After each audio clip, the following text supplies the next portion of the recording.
करती हूँ अपने सुविचारों से हमें कृतार्थ करने के लिए।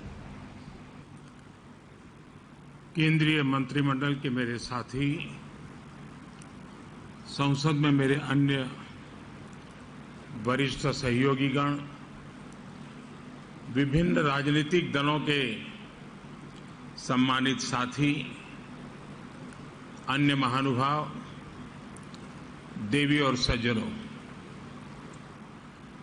देश के अलग अलग हिस्सों में आज त्योहारों और उत्सवों का अवसर है।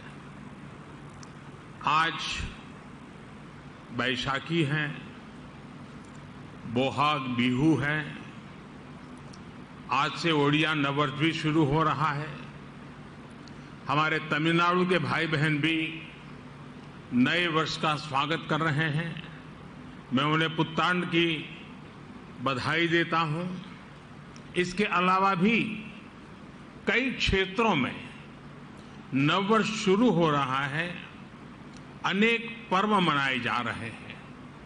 मैं समस्त देशवासियों को सभी पर्वों की बहुत बहुत बधाई देता हूं। आप सभी को भगवान महावीर जयंती की भी बहुत बहुत शुभकामनाएं। साथियों, आज का ये अवसर दो अन्य कारणों से और विशेष हो गया है।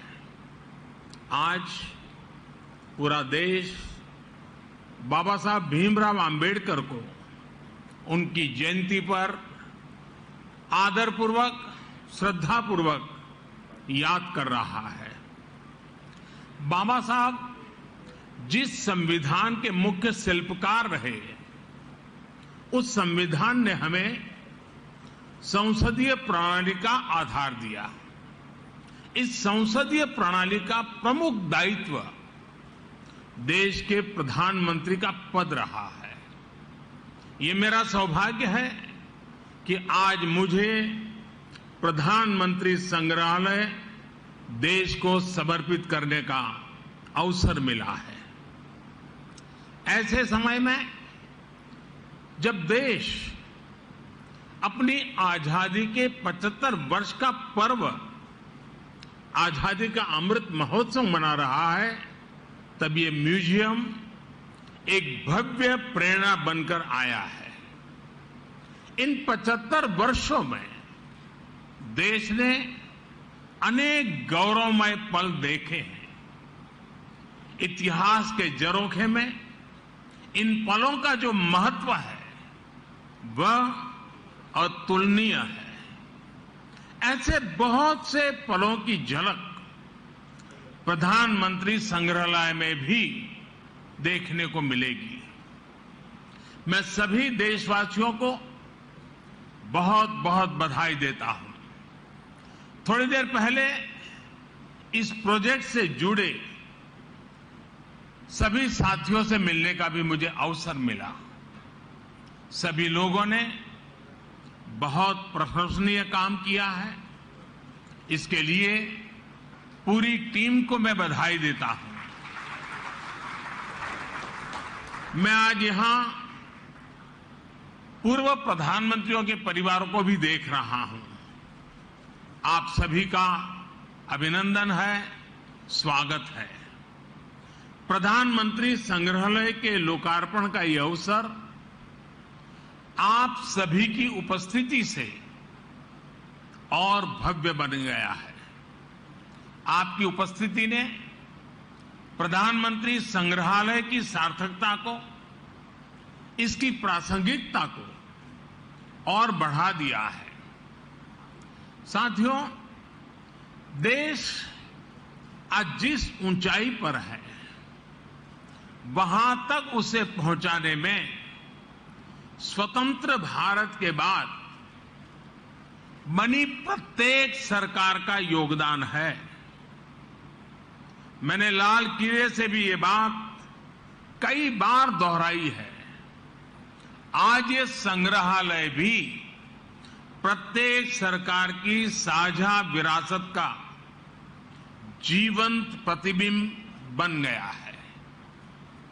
देश के हर प्रधानमंत्री ने अपने समय की अलग अलग चुनौतियों को पार करते हुए देश को आगे ले जाने की कोशिश की है। सबके व्यक्तित्व, कृतित्व, नेतृत्व के अलग अलग आयाम रहे। ये सब लोक स्मृति की चीजें हैं। देश की जनता, विशेषकर युवा वर्ग, भावी पीढ़ी सभी प्रधानमंत्रियों के बारे में जानेंगी तो उन्हें प्रेरणा मिलेगी। इतिहास और वर्तमान से भविष्य के निर्माण की राह पर राष्ट्र कवि रामधारी सिंह दिनकर जी ने कभी लिखा था, प्रिय दर्शन इतिहास कंठ में, प्रिय दर्शन इतिहास कंठ में, आज ध्वनित हो काव्य बने। वर्तमान की चित्रपटी पर भूतकाल का संभाव्य बने। भाव ये कि हमारी सांस्कृतिक चेतना में जो गौरवशाली अतीत समाहित है वो काव्य में बदलकर गूंजे। इस देश का संपन्न इतिहास हम वर्तमान पटल पर भी संभव कर सकें। आने वाले 25 वर्ष आजादी का ये अमृत काल देश के लिए बहुत अहम है। मुझे विश्वास है कि ये नवनिर्मित प्रधानमंत्री संग्रहालय भविष्य के निर्माण का भी एक ऊर्जा केंद्र बनेगा। अलग अलग दौर में लीडरशिप की क्या चुनौतियां रही, कैसे उनसे निपटा गया, इसको लेकर भी भावी पीढ़ी के लिए ये एक बड़ी प्रेरणा का माध्यम बनेगा। यहां प्रधानमंत्रियों से संबंधित दुर्लभ तस्वीरें, भाषण, साक्षात्कार, मूल लेखन जैसी स्मरणीय वस्तुएं रखी गई हैं। साथियों, सार्वजनिक जीवन में जो लोग उच्च पदों पर रहते हैं, जब हम उनके जीवन पर दृष्टि डालते हैं तो ये भी एक तरह से इतिहास का अवलोकन करना ही होता है। उनके जीवन की घटनाएं, उनके सामने आई चुनौतियां, उनके फैसले बहुत कुछ सिखाते हैं। यानी एक तरह से उनका जीवन चल रहा होता है और साथ साथ इतिहास का निर्माण भी होता चलता है। इस जीवन को पढ़ना इतिहास के अध्ययन की तरह है। इस म्यूजियम से स्वतंत्र भारत का इतिहास जाना जा सकेगा। हमने कुछ साल पहले ही संविधान दिवस मनाने की शुरुआत कर राष्ट्रीय चेतना जगाने की तरफ अहम कदम उठाया है। ये उसी दिशा में एक और महत्वपूर्ण पड़ाव है। साथियों, देश के हर प्रधानमंत्री ने संविधान सम्मत लोकतंत्र के लक्ष्यों की, उसकी पूर्ति में भरसक योगदान दिया है। उन्हें स्मरण करना, स्वतंत्र भारत की यात्रा को जानना है। यहां आने वाले लोग देश के पूर्व प्रधानमंत्रियों के योगदान से रूबरू होंगे। उनकी पृष्ठभूमि, उनके संघर्ष, सृजन को जानेंगे। भावी पीढ़ी को ये भी सीख मिलेगी कि हमारे लोकतांत्रिक देश में किस किस पृष्ठभूमि से आकर अलग अलग प्रधानमंत्री बनते रहे। ये हम भारतवासियों के लिए बहुत गौरव की बात है कि हमारे ज्यादातर प्रधानमंत्री बहुत ही साधारण परिवार से रहे हैं। सुदूर देहात से आकर, एकदम गरीब परिवार से आकर किसान परिवार से आकर भी प्रधानमंत्री पद पर पहुंचना भारतीय लोकतंत्र की महान परंपराओं के प्रति विश्वास को दृढ़ करता है। यह देश को, युवाओं को भी विश्वास देता है कि भारत की लोकतांत्रिक व्यवस्था में सामान्य परिवार में जन्म लाने वाला व्यक्ति भी शीर्षतम पदों पर पहुंच सकता है। साथियों, इस संग्रहालय में जितना अतीत है उतना ही भविष्य भी है। यह संग्रहालय देश के लोगों को बीते समय की यात्रा करवाते हुए नई दिशा, नए रूप में भारत की विकास यात्रा पर ले जाएगा।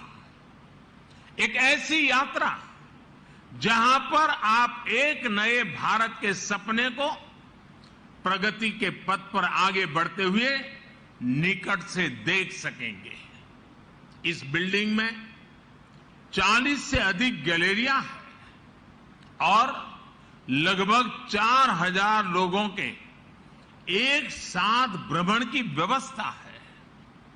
वर्चुअल रियलिटी, रोबोट्स और दूसरी आधुनिक टेक्नोलॉजी के माध्यम से तेजी से बदल रहे भारत की तस्वीर ये संग्रहालय दुनिया को दिखाएगा। ये टेक्नोलॉजी के माध्यम से ऐसा अनुभव देगा जैसे हम वाकई उसी दौर में जी रहे हैं। उन्हीं प्रधानमंत्रियों के साथ सेल्फी ले रहे हैं, उनसे संवाद कर रहे हैं। साथियों, हमें अपने युवा साथियों को इस म्यूजियम में आने के लिए अधिक से अधिक प्रोत्साहित करना चाहिए।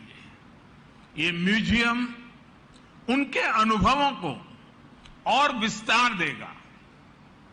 हमारे युवा सक्षम है और उनमें देश को नई ऊंचाइयों तक ले जाने की क्षमता है। वे अपने देश के बारे में, स्वतंत्र भारत के महत्वपूर्ण अवसरों के बारे में जितना अधिक जानेंगे, समझेंगे, उतना ही वो सटीक फैसले लेने में सक्षम भी बनेंगे। ये संग्रहालय आने वाली पीढ़ियों के लिए ज्ञान का, विचार का, अनुभवों का एक द्वार खोलने का काम करेगा। यहां आकर उन्हें जो जानकारी मिलेगी, जिन तथ्यों से वो परिचित होंगे, वो उन्हें भविष्य के निर्णय लेने में मदद करेगी। इतिहास के जो विद्यार्थी रिसर्च करना चाहते हैं, उन्हें भी यहां आकर बहुत लाभ होगा। साथियों, भारत लोकतंत्र की जननी है, मदर ऑफ डेमोक्रेसी है। भारत के लोकतंत्र की बड़ी विशेषता ये भी है कि समय के साथ इसमें निरंतर बदलाव आता रहा है। हर युग में, हर पीढ़ी में लोकतंत्र को और आधुनिक बनाने और अधिक सशक्त करने का निरंतर प्रयास हुआ है। समय के साथ जिस तरह कई बार समाज में कुछ कमियां घर कर जाती हैं, वैसे ही लोकतंत्र के सामने भी समय समय पर चुनौतियां आती रही हैं। इन कमियों को दूर करते रहना, खुद को परिष्कृत करते रहना भारतीय लोकतंत्र की खूबी है और इसमें हर किसी ने अपना योगदान दिया है।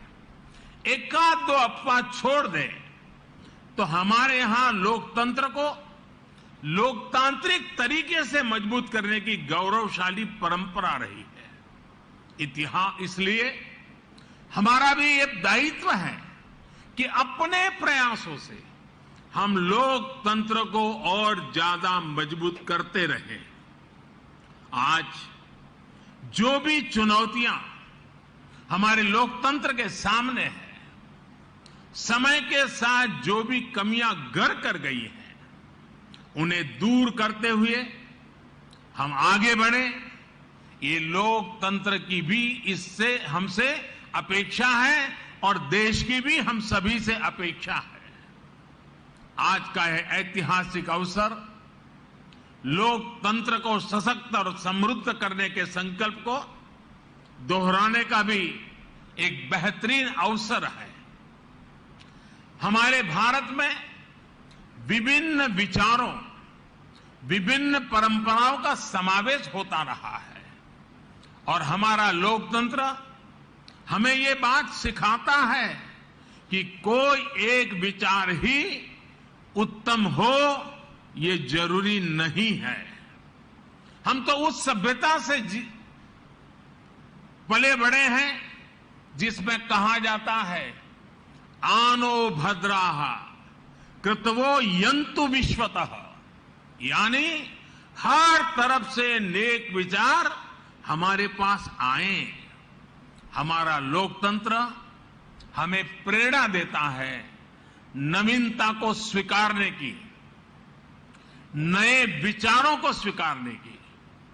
प्रधानमंत्री संग्रहालय में आने वाले लोगों को लोकतंत्र की इस ताकत के भी दर्शन होंगे। विचारों को लेकर सहमति, असहमति हो सकती है, अलग अलग राजनीतिक धाराएं हो सकती हैं, लेकिन लोकतंत्र में सबका ध्येय एक ही होता है, देश का विकास। इसलिए ये म्यूजियम सिर्फ प्रधानमंत्रियों की उपलब्धियां, उनके योगदान तक सीमित नहीं है। ये हर विषम परिस्थितियों के बावजूद देश में गहरे होते लोकतंत्र, हमारी संस्कृति में हजारों वर्षों से फले फूले लोकतांत्रिक संस्कारों की मजबूती और संविधान के प्रति सशक्त होती आस्था का भी प्रतीक है। साथियों, अपनी विरासत को सहेजना, उसे भावी पीढ़ी तक पहुंचाना प्रत्येक राष्ट्र का दायित्व होता है। अपने स्वतंत्रता आंदोलन, अपने सांस्कृतिक वैभव के तमाम प्रेरक प्रसंगों और प्रेरक व्यक्तित्वों को सामने, जनता जनार्दन के सामने लाने के लिए हमारी सरकार निरंतर काम कर रही है। देश से चोरी हुई मूर्तियां और कलाकृतियों को वापस लाना हो, पुराने म्यूजियम का पुनर्निर्माण हो, नए संग्रहालय बनाना हो, एक बहुत बड़ा अभियान बीते 7-8 वर्षों से लगातार जारी है। और इन प्रयासों के पीछे एक और बड़ा मकसद है। जब हमारी नौजवान पीढ़ी ये जीवन प्रतीक देखती है तो उसे तथ्य का भी बोध होता है और सत्य का भी बोध होता है। जब कोई जलियांवाला बाग स्मारक को देखता है तो उसे उस आजादी के महत्व का पता चलता है जिसका वो आज आनंद ले रहा है। जब कोई आदिवासी स्वतंत्रता सेनानी संग्रहालय देखता है तो उन्हें पता चलता है कि आजादी के लड़ाई में दूर सुदूर जंगलों में रहने वाले हमारे आदिवासी भाई बहनों ने कैसे हर क्षेत्र का योगदान रहा, हर वर्ग ने अपना सर्वस्व न्योछावर किया। जब कोई क्रांतिकारियों पर बने संग्रहालय को देखता है तो उन्हें एहसास होता है कि देश के लिए बलिदान होने का मतलब क्या होता है। यह हमारी सरकार का सौभाग्य है कि हां, दिल्ली में हमने बाबा साहब की महापरिनिर्वाण स्थली अलीपुर रोड पर बाबा साहब मेमोरियल का निर्माण करवाया है। बाबा साहब आंबेडकर के जो पंच तीर्थ विकसित किए गए हैं वो सामाजिक न्याय और अटूट राष्ट्र निष्ठा के लिए प्रेरणा के केंद्र है। साथियों, यह प्रधानमंत्री संग्रहालय भी लोगों द्वारा चुने गए प्रधानमंत्रियों की विरासत को प्रदर्शित करके सबका प्रयास की भावना का उत्सव मनाता है। इसका जो लोगो है उस पर भी आप सबका जरूर ध्यान होगा। प्रधानमंत्री संग्रहालय का लोगो कुछ इस तरह का है कि उसमें कोटि कोटि भारतीयों के हाथ चक्र को थामे हुए हैं। ये चक्र 24 घंटे निरंतरता का प्रतीक है, समृद्धि के संकल्प के लिए परिश्रम का प्रतीक है। यही वो प्रण है, यही तो वो चेतना है, यही वो ताकत है जो आने वाले 25 वर्षों में भारत के विकास को परिभाषित करने वाली है। साथियों, भारत के इतिहास की महानता से, भारत के समृद्धि काल से हम सभी परिचित रहे हैं। हमें इसका हमेशा बहुत गर्व भी रहा है। भारत की विरासत से और भारत के वर्तमान से विश्व सही रूप में परिचित हो, ये भी उतना ही आवश्यक है। आज जब एक नया वर्ल्ड ऑर्डर उभर रहा है, विश्व भारत को एक आशा और विश्वास भरी नजरों से देख रहा है, तो भारत को भी हर पल नई ऊंचाई पर पहुंचने के लिए अपने प्रयास बढ़ाने होंगे। और ऐसे समय में आजादी के बाद के ये 75 वर्ष, भारत के प्रधानमंत्रियों का कार्यकाल, ये प्रधानमंत्री संग्रहालय हमें निरंतर प्रेरणा देगा। ये संग्रहालय हमारे भीतर भारत के लिए बड़े संकल्पों का बीज बोने का सामर्थ्य रखता है। ये संग्रहालय भारत के भविष्य को बनाने वाले युवाओं में कुछ कर गुजरने की भावना पैदा करेगा। आने वाले समय में यहां जो भी नाम जुड़ेंगे, उनके जो भी काम जुड़ेंगे, उनमें हम सभी एक विकसित भारत के सपने को साकार होने का सुकून ढूंढ पाएंगे। इसके लिए आज मेहनत करने का समय है। आजादी का यह अमृतकाल एकजुट, एकनिष्ठ प्रयासों का है। देशवासियों से मेरा आग्रह है कि आप खुद भी आएं और अपने बच्चों को भी इस म्यूजियम का दर्शन कराने जरूर लाएं। इसी आमंत्रण के साथ, इसी आग्रह के साथ एक बार फिर प्रधानमंत्री संग्रहालय की बहुत बहुत बधाई देता हूं। धन्यवाद। बहुत बहुत धन्यवाद माननीय प्रधानमंत्री जी, आपके